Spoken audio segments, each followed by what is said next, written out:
traveler, I've had the opportunity to meet people from all over the world.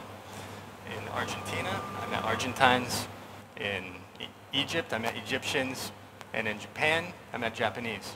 But here in Malaysia, it's a little different. I meet Malay, Chinese, and Indian. Now, it didn't take me long to realize that Malaysia is a little bit more complex than many other countries around the world. And doesn't it just make sense on a certain level? We all know that Malaysia is defined and divided by race. After all, it's decided for us from the top down and the bottom up. It's from government policy, and it's determined by what school your parents send you to as a kid. Just trying to figure out a place to go for lunch with your colleagues, you have to factor in the race question. And if you're selling something, most likely you'll probably end up marketing to one of the major races. So for better or worse, race is a part of life in Malaysia. And with race comes this oftentimes misunderstood, abstract thing called unity. Now, over time, so much has been attached to what unity is that it's hard to even explain sometimes what it means. So today I want to take unity out of the box. I want to dust it off and free it from all the things that we've wrapped around it over time and hold it up in all of its simplicity. But to do that, we'll have to look at some of our misconceptions in an honest way. Now, you may have heard an old quote, "Never discuss politics or religion in polite company." For Malaysia, we could very easily throw race in there as well. Never discuss politics, religion, or race in polite company. That's like the unholy trifecta of conversation material, right? This may very well be where political correctness started. Political correctness begins innocently enough as the desire to not offend others, but in the end it can oftentimes lead to avoidance. Political correctness might say, unity is simply not talking about race or our differences. Well, what would Malaysia look like if you didn't talk about race, religion, or politics? You might have some very quiet yum cha sessions with your friends, right? And whole newspapers might be left blank, which might actually not be such a bad thing sometimes. But the problem is, not talking about race doesn't actually solve anything. It just feels better, more comfortable for the moment. In the end, though, there's kind of this underneath boiling that happens, and sometimes you see it boil outside the pot, and that's when it gets all of the negative publicity.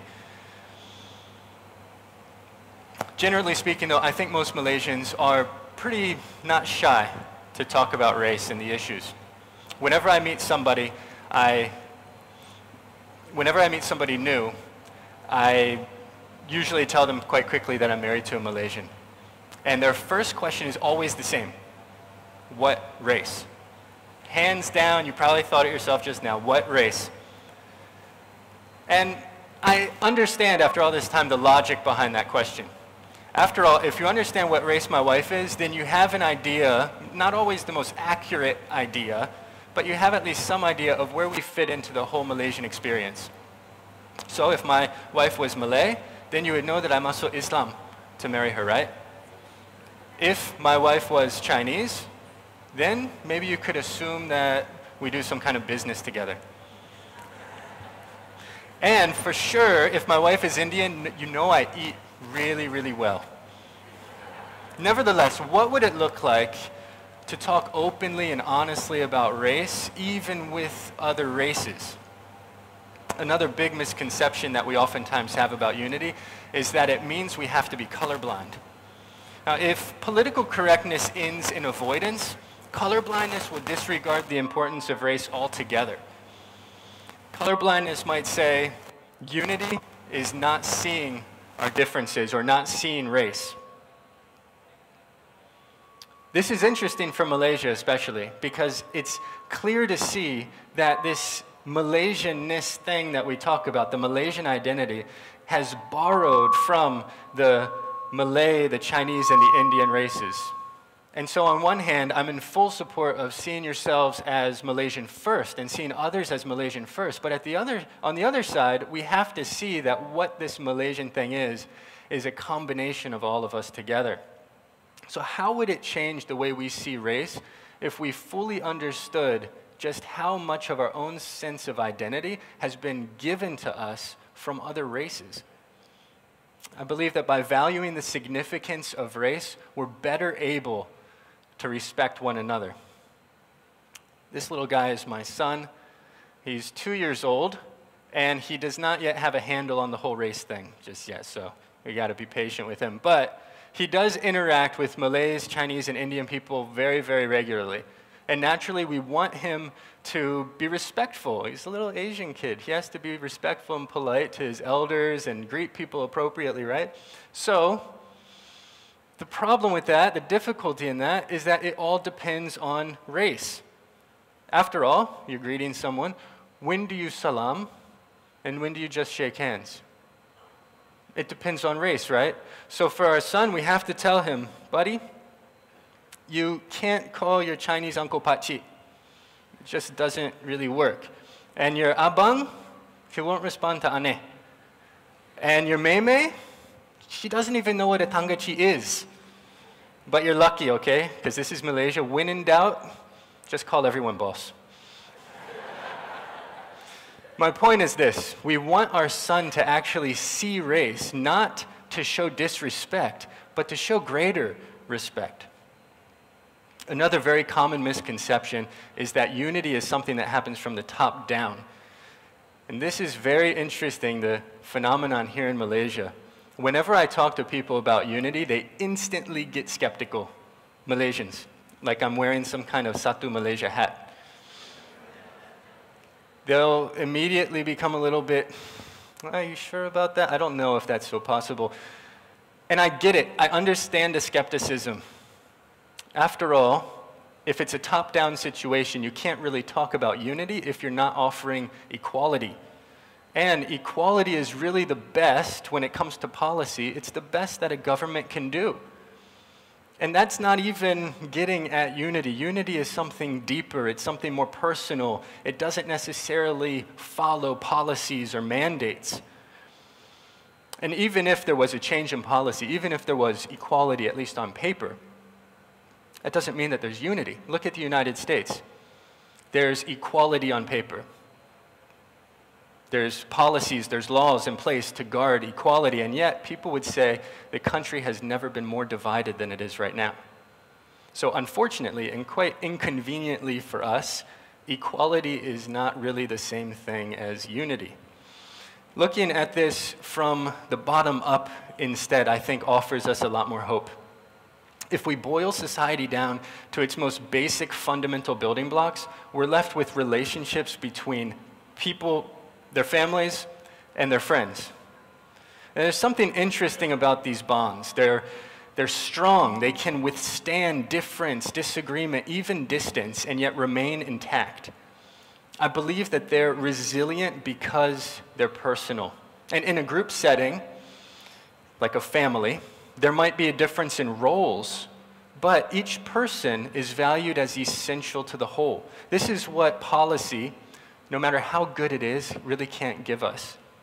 It's because of the personal nature of these relationships that everyone feels valued. And when you feel valued, you feel like there's equality, even if there might not be equality. So, Malcolm Gladwell alludes to this whole thing when he discusses in his book, The Tipping Point, something called social channel capacity. Now, social channel capacity is essentially the threshold that we have for relationships, how many relationships we can handle at any one time and yet keep them personal. And that number is 150. Studies have shown in informal groups when the membership exceeds that number, things start to go wrong a little bit. Cliques begin to form, and there's a loss of trust, people remain strangers, and eventually the group will fragment. Why? Simply because the personal connection among each member of the group was lost. Instituting unity, therefore, on a top-down, large scale like policy would seek to do, is inherently problematic simply because we don't have the capacity for relationships on that level, for relationships among such a vast number of people. Trying to get to know a race is quite difficult. It's impossible to be friends with a race, but you can get to know an individual or a family from that race. That is much more reasonable and simple. What does this say about unity? It says that the way forward may not be to change policy first or try to reorient our stereotypes first in order to befriend or embrace people from other races. The way forward may be to find those personal relationships first and allow those encounters to change the way we think about the rest of the group. Then our stereotypes change organically, our values change, and policies will usually reflect the values. An amazing example of this very thing is seen in this picture. The African American here is named Daryl Davis. He's a musician who has spent the last 30 years traveling the United States befriending white supremacists, members of the Ku Klux Klan. For those of you who aren't familiar with this, this is America's most racist organization. They believe that the white race is superior and dominant to all other races, and they've acted on this with violence and even murder over the years. To see this picture is actually quite provocative for a lot of Americans.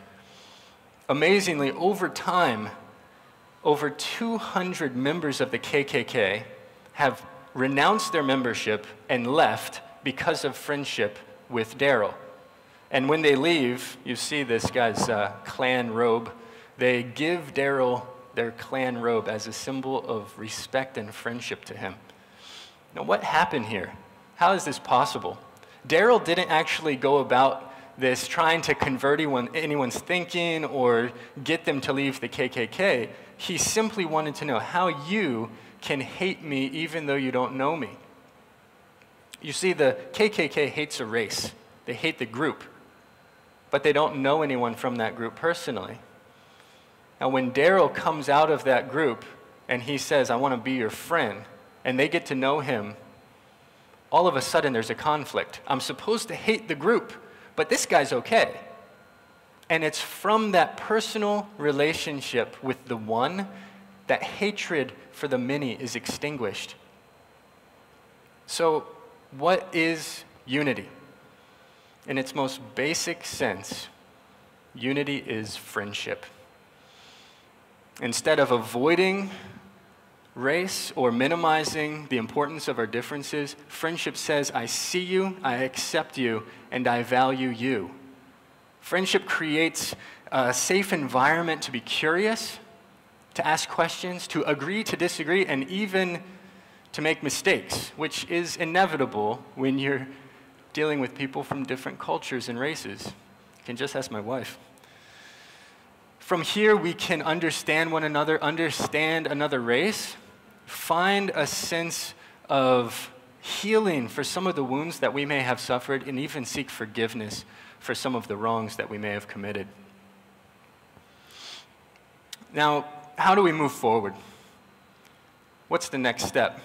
Does it have to be as scary and kancheong as going and trying to build friendship with a white supremacist? Fortunately for Malaysia, I think it's a lot more simple than that. But it does take a willingness to step outside your comfort zone and engage people that are different and build friendship with them. It could be as simple as a yellow shirt asking a red shirt for a selfie. And this was really easy, actually. You might be surprised. But if that's still too intimidating, what if I simply told you that it was nothing more than playing a game? My wife and I, about a year and a half ago, launched a social enterprise called Rojak Culture with the aim of uniting Malaysians through play. Now, to that end, we have developed the Lepak Game, and we launched that last year on Malaysia Day as a fun way to bring different races together and celebrate being Malaysian. Now, before this we'd always been passionate about unity and diversity, and it's probably because we're from two different races ourselves. But once we actually saw our multi-race Malaysian friends playing games together, board games, party games, and we saw how easily they could connect and build relationships, we realized that there must be something very powerful about play. And there actually is. Beneath the surface, there's a whole lot of stuff happening when you engage in play on a psychological level. We all know that friendship needs trust to survive. But did you know that studies have actually shown that trust is built through play? It's easy to think about this when you're a baby, learning to walk and playing with toys and falling into your parents' arms. You're building trust as you play as a child. But that same phenomenon is happening even as adults when we play together. Also, when you play and laugh with other people, you're connecting on an identity-deep level. Just think about it. If you're able to make someone laugh, it's proof that you understand them, you get them, you know how they think, you know their references and their inside jokes. And if they can make you laugh, you instantly feel a sense of connection, familiarity, even if you've just met them. In this way, we desire to create an open place, a culture of conversation where people can connect in a fun way and be themselves. Through this, we want to spark a movement of friendship among multiracial Malaysians. Now, as we value one another in friendship, we're able to move from tolerance to acceptance and even all the way to celebration. I'll leave you with a quote from your own Tunku Abdul Rahman. It is my daily prayer that all the different races in the country will continue to live together in friendship. Thank you.